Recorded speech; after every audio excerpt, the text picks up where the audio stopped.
Just the other day, I went to the Smithsonian African American Museum of History and Culture. I went just to do a little research and in hopes that I could get some photographs and video footage that might make a good YouTube video at some point.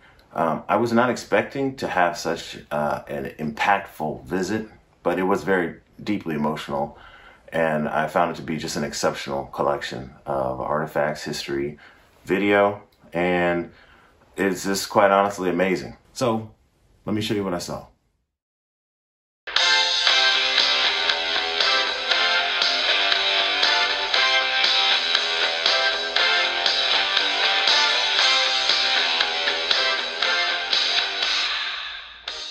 My top 10 favorite exhibits from the Smithsonian African American Museum.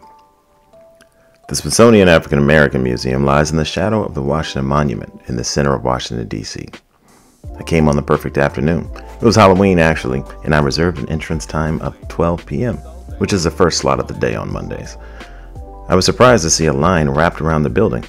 I figured that since it had been open for 6 years now, and because it was not peak tourist season, surely there would be almost nobody there today. I was stationed overseas in Italy when the museum first opened.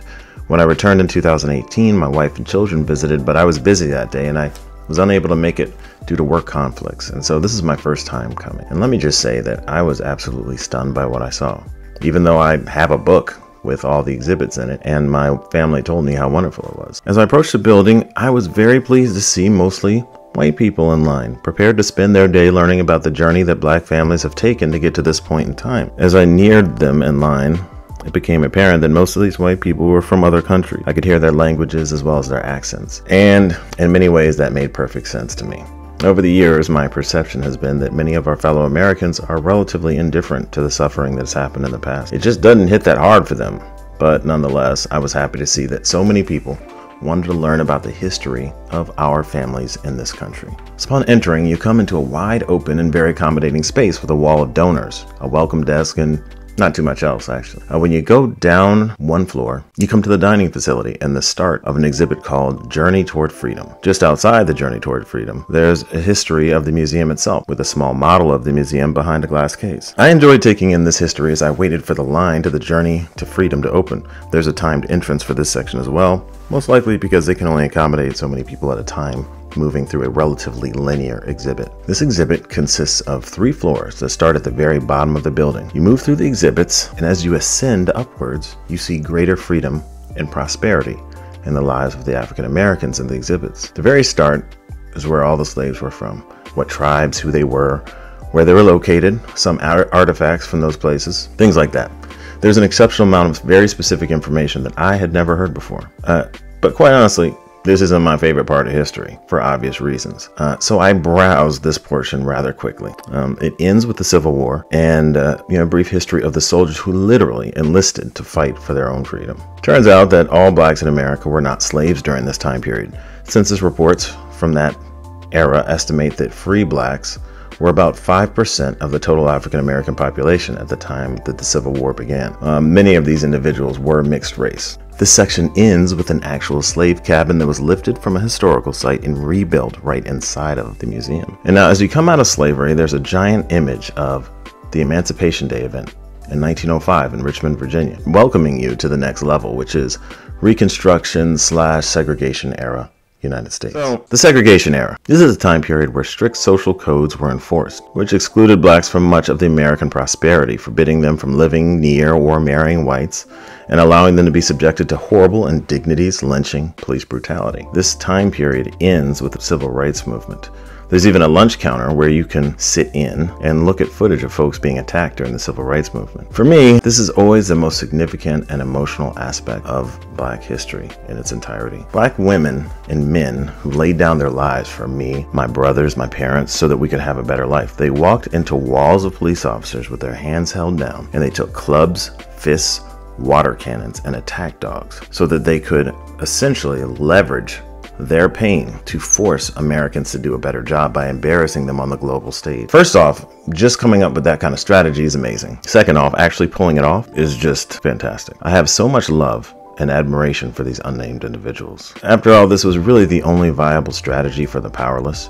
You had to leverage the empowered ethnic majority's strength against its most moral members. You had to evoke shame with images of abuse. And from that shame, you had to hope that those with a conscience would demand change. So in this section, right next to the sit-in counters, there is a segregated rail car. And this part was meant to help you visualize segregation. If I had any critique of what I consider the best part of the history, was that this didn't really do much.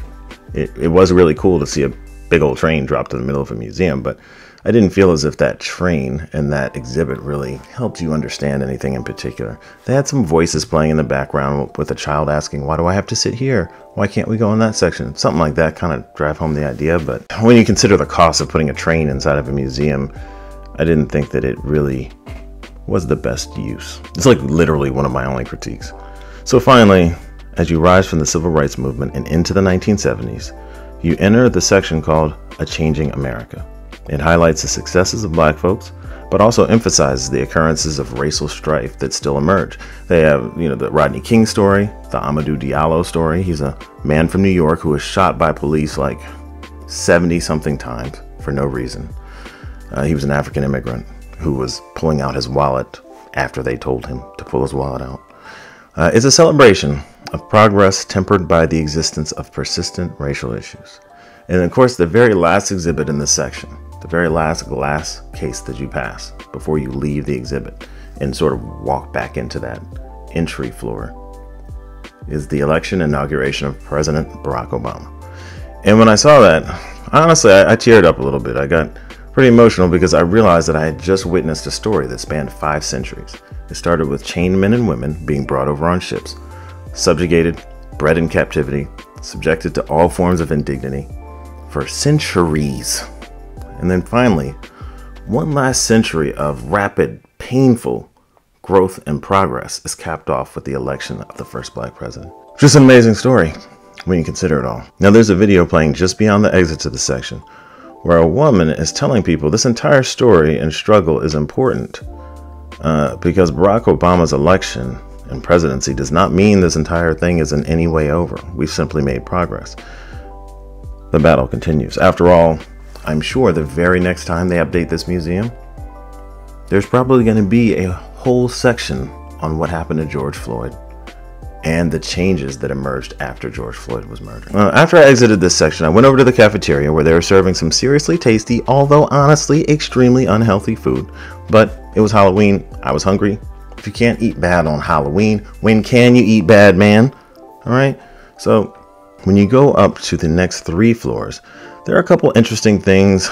A gallery of art. There's this interactive section that has some digital stuff, teaches people how to do dances, and another section lets you look up like different family lines using archives from ship ledgers and things like that. But the one that I enjoyed the most was floor 3. And in fact, I actually started on floor 3 because the Journey to Freedom was not yet open when I arrived. And so I had to start up here. Now, the theme for floor 3 was Making a Way Out of No Way, which is an excerpt from a Barack Obama on the mission of the Civil Rights Movement. It was a salute to the victories that Black Americans have had over the past century. It's a highlight of our most impressive individuals' achievements and efforts. And the majority of my favorite exhibits were from here. So, with no further ado, my 10th favorite exhibit, the Medal of Honor recipients. The achievements of men in combat is something that always has my admiration and respect. This wall is dedicated to the men who earn the highest honor conveyed on combat soldiers. The Medal of Honor is earned when a soldier goes above and beyond the call of duty, usually in an act of bravery that should have gotten them killed, but it simply by coincidence it didn't. And often it does get most of them killed. Many of the Medal of Honors are awarded posthumously. They always involve a soldier placing himself in extreme mortal danger in order to kill several enemy while at the same time protecting the lives of his fellow soldiers. That's what all their stories have in common.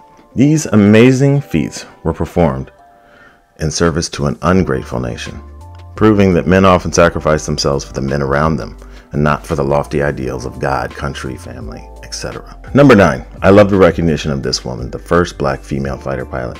Unbelievably, this woman, the first black female fighter pilot, came about in 1999, which is exceptionally late in the game, but nonetheless, thought it was amazing that they recognized that fact and had a photograph of her. And Charlie Bolden, this dude is an absolute legend. Brilliant leader. He was a fighter pilot in Vietnam, then became an astronaut with several space missions. Then he finished his career in the Navy as an admiral, and then returned to NASA as the head of NASA after retiring from the Navy. Phenomenal. Now, over the years, I've had a couple of light brushes with Black history, and this next one that I also consider kind of number 9 online with these other two was Emily Perez. I'm a West Point graduate. She graduated 5 years after me, and like me, she was on the track team. And in 2004, when I went back to visit my track coach, there she was. And I chatted with her briefly. She was the highest ranking Black female ever to graduate from the academy. So the highest GPA, the highest military rank, everything. She was the most phenomenal Black graduate female that West Point had ever seen. And unfortunately, she was also the first Black West Point female graduate to be killed in combat when an IED exploded under her vehicle. Very sad. But she is well remembered, and she's exalted. It's an unfortunate sacrifice. It's kind of hard to be happy about that, but I'm happy that she's at least remembered as a phenomenal soldier and a phenomenal intellect.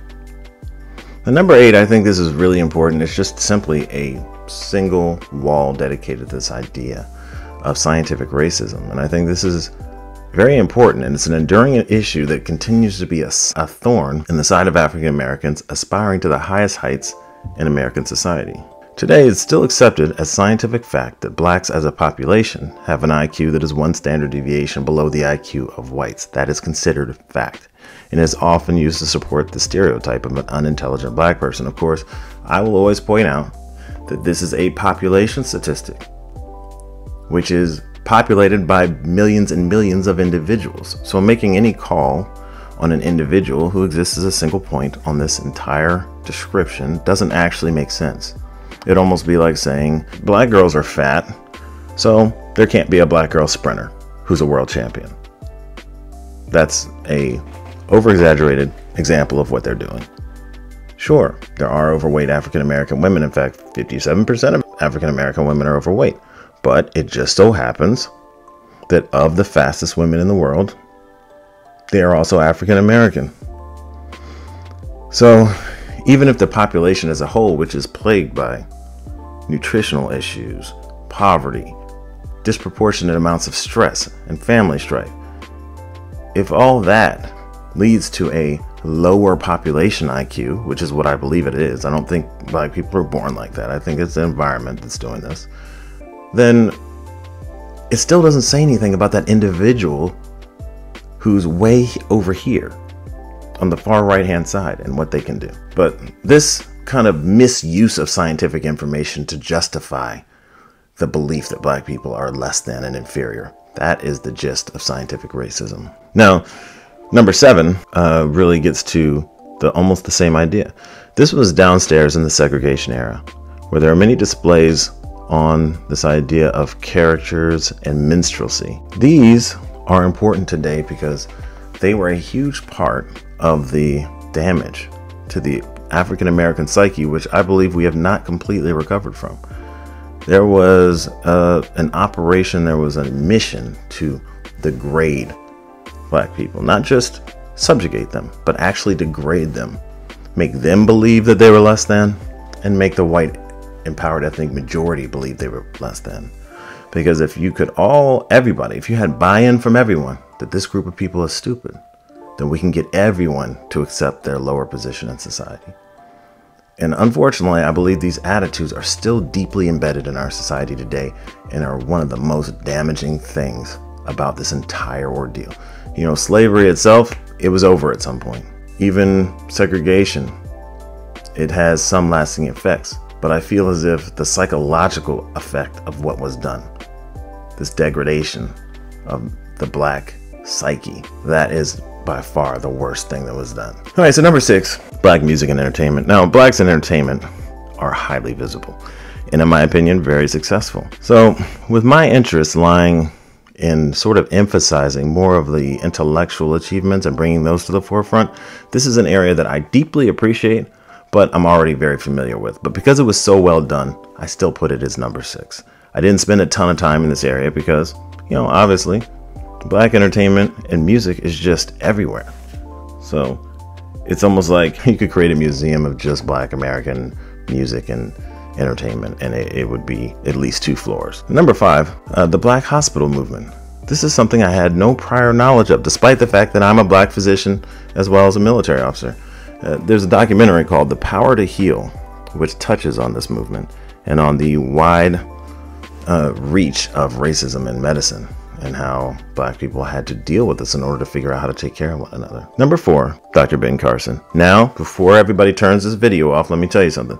Dr. Carson has upset many Black people over the years. I get that. This museum opened in 2016, but my guess is exhibits were probably planned as early as 2010. I'm glad to see that they included this exhibit and that they have not taken it down, because understanding the achievement that's been possible despite the backdrop of poverty, inequity, discrimination, it's important for empowering others to push through whatever present-day challenges we might deal with. And I met Ben Carson at a book signing when I was 14. So that's my other brush with Black history. Now, number 3, Garrett Morgan.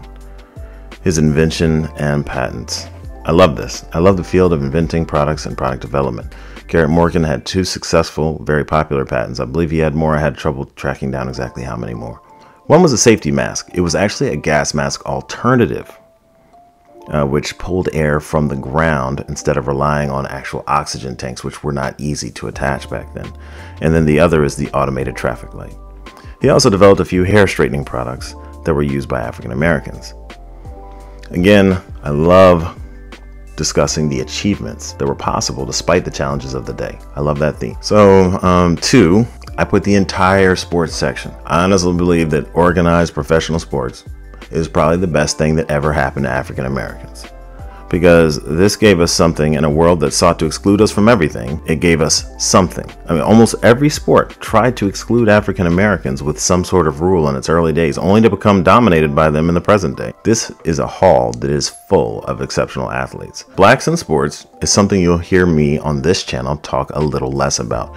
You'll see me de-emphasize, not because I don't respect and admire it, I was an athlete myself, but because it's obvious and apparent. We already know that Black people are good at sports. It's already out there. So I'm never going to really emphasize it too much, but the fact that this was a monument to the achievements of African Americans, I loved it. It was great to see it organized so well and to see all the biggest names just in one place with little blurbs on them. I loved it, honestly. Now, of course, my number 1 favorite, which you would have to conclude if you've been watching this channel since its inception, is the Black publications. I know that Ebony and Jet magazine impacted my life significantly.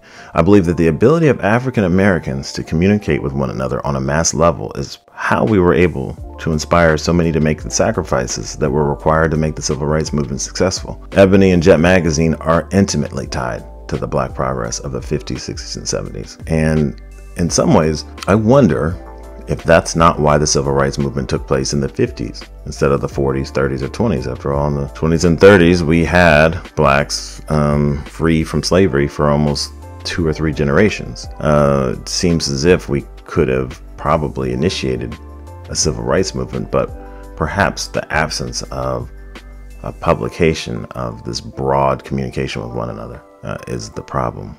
Is why it didn't kick off until the 50s, 60s, and 70s. As I said before, taking in the African American Museum is a deeply emotional experience for just about anyone. At one point, I did actually myself have to just sort of step to the side, and I went someplace where no one could really see me because I really just couldn't control my own emotion, and I just stood there for about 3 minutes out of sight, just kind of, letting things run their course. And in fact, they've actually set up a room for reflection for this very purpose, because they do realize that seeing all this at one time can overwhelm people. So they have this like reflection room at the top floor.